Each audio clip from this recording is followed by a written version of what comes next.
Je vous le dis en vérité, il ne restera pas ici pierre sur pierre qui ne soit renversée. Il s'assit sur la montagne des Oliviers, et les disciples vinrent en particulier lui faire cette question. Dis-nous quand cela arrivera-t-il, et quel sera le signe de ton avènement et de la fin du monde?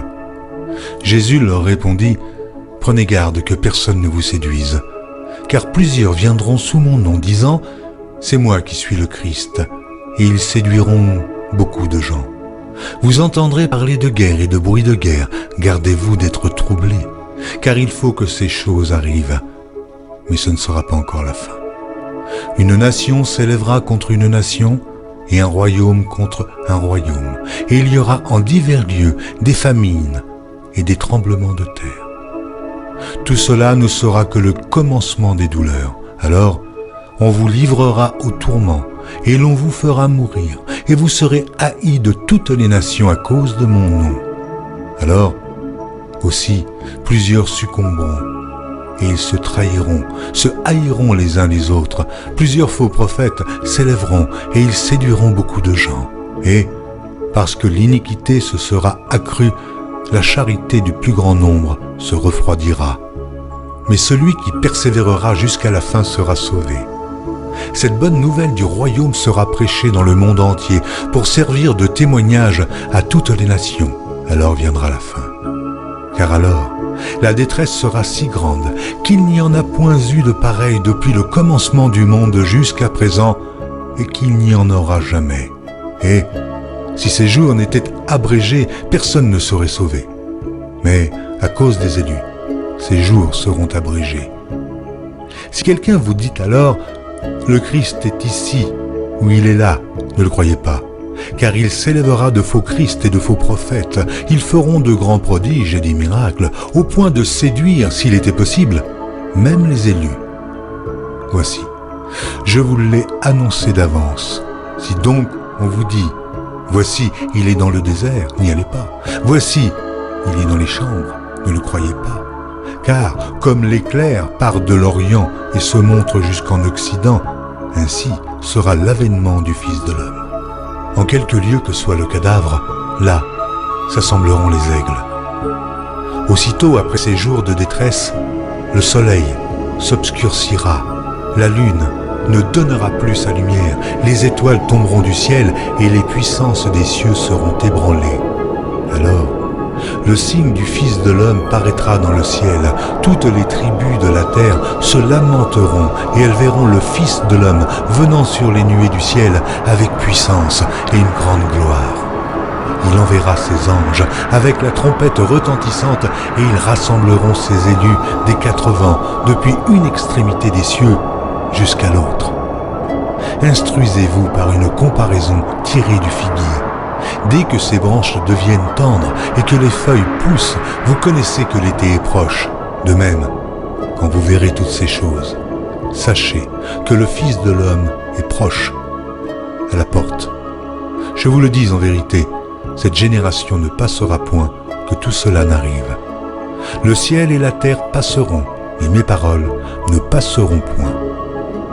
Pour ce qui est du jour et de l'heure, personne ne le sait, ni les anges des cieux, ni le Fils, mais le Père seul. Ce qui arriva au temps de Noé arrivera de même à l'avènement du Fils de l'homme. Car dans les jours qui précédèrent le déluge, les hommes mangeaient et buvaient, se mariaient et mariaient leurs enfants, jusqu'au jour où Noé entra dans l'arche, et ils ne se doutèrent de rien, jusqu'à ce que le déluge vînt et les emporta tous. Il en sera de même à l'avènement du Fils de l'homme. Alors, de deux hommes qui seront dans un champ, l'un sera pris et l'autre laissé. De deux femmes qui moudront à la meule, l'une sera prise et l'autre laissée. Veillez donc, puisque vous ne savez pas quel jour votre Seigneur viendra. Sachez-le bien, si le maître de la maison savait à quelle veille de la nuit le voleur doit venir, il veillerait et ne laisserait pas percer sa maison. C'est pourquoi vous aussi, tenez-vous prêts, car le Fils de l'homme viendra à l'heure où vous n'y penserez pas.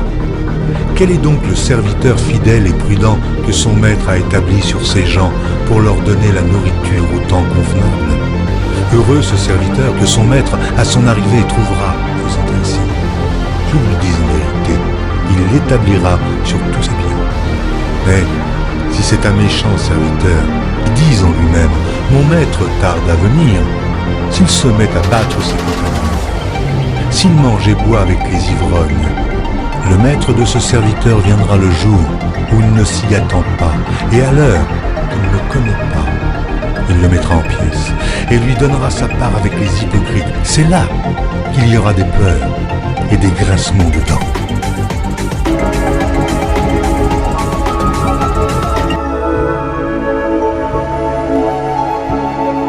Après cela, je regardai, et voici, une porte était ouverte dans le ciel. La première voix que j'avais entendue, comme le son d'une trompette, et qui me parlait, dit « Monte ici, et je te ferai voir ce qui doit arriver dans la suite. » Aussitôt, je fus transporté en esprit. Voici, il y avait un trône dans le ciel, et sur ce trône, quelqu'un était assis. Il avait l'aspect d'une pierre de jaspe et de sardoine. Le trône était environné d'un arc-en-ciel semblable à de l'émeraude.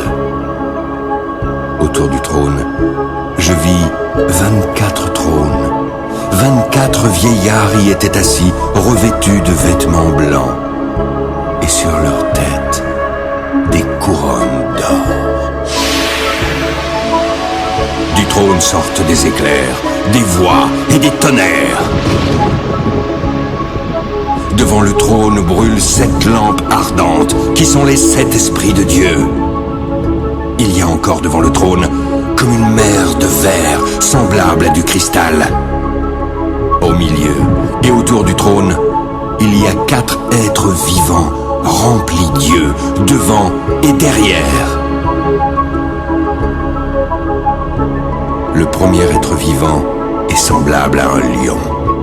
Le second est semblable à un veau, le troisième à la face d'un homme, et le quatrième est semblable à un aigle qui vole. Les 4 êtres vivants ont chacun 6 ailes, et sont remplis d'yeux tout autour et au-dedans. Ils ne cessent de dire jour et nuit: Saint, Saint, Saint est le Seigneur Dieu, le Tout-Puissant, qui était, qui est et qui vient. Quand les êtres vivants rendent gloire, honneur et action de grâce à celui qui est assis sur le trône, à celui qui vit au siècle des siècles, les 24 vieillards se prosternent devant celui qui est assis sur le trône, en adorant celui qui vit au siècle des siècles. Ils jettent leur couronne devant le trône en disant: Tu es digne, notre Seigneur et notre Dieu, de recevoir la gloire, l'honneur et la puissance, car tu as créé toutes choses. C'est par ta volonté qu'elles existent et qu'elles ont été créées. Puis je vis dans la main droite de celui qui était assis sur le trône un livre écrit en dedans et en dehors, scellé de 7 sceaux. Je vis ensuite un ange puissant qui criait d'une voix forte: Qui est digne d'ouvrir le livre et d'en rompre les sceaux? Et personne, ni dans le ciel, ni sur la terre, ni sous la terre, ne put ni ouvrir le livre, ni le regarder. Je pleurai beaucoup de ce que personne n'en fut trouvé digne. Alors l'un des vieillards me dit: Ne pleure pas. Voici le lion de la tribu de Juda. Le rejeton de David a vaincu pour ouvrir le livre et ses 7 sceaux. Et je vis au milieu du trône et des 4 êtres vivants, au milieu des vieillards, un agneau qui était là comme immolé. Il avait 7 cornes et... An emergency broadcast transmission.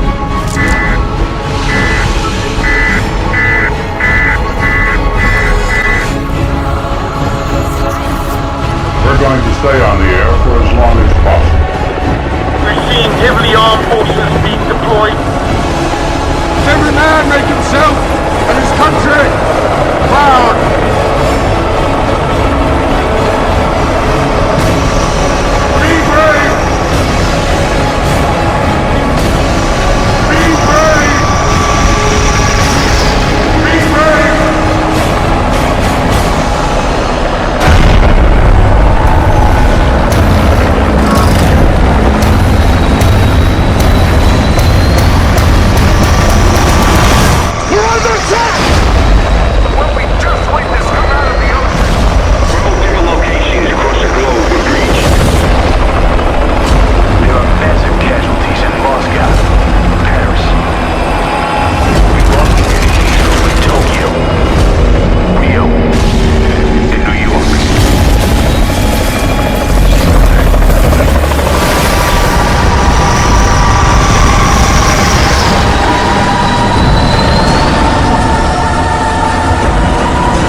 Zeus, satellite 1A, approaching left. Coordinates locked and loaded. Awaiting drop off position. Satellite 1A, we have remote launch authorization. 3, 2, 1, drop.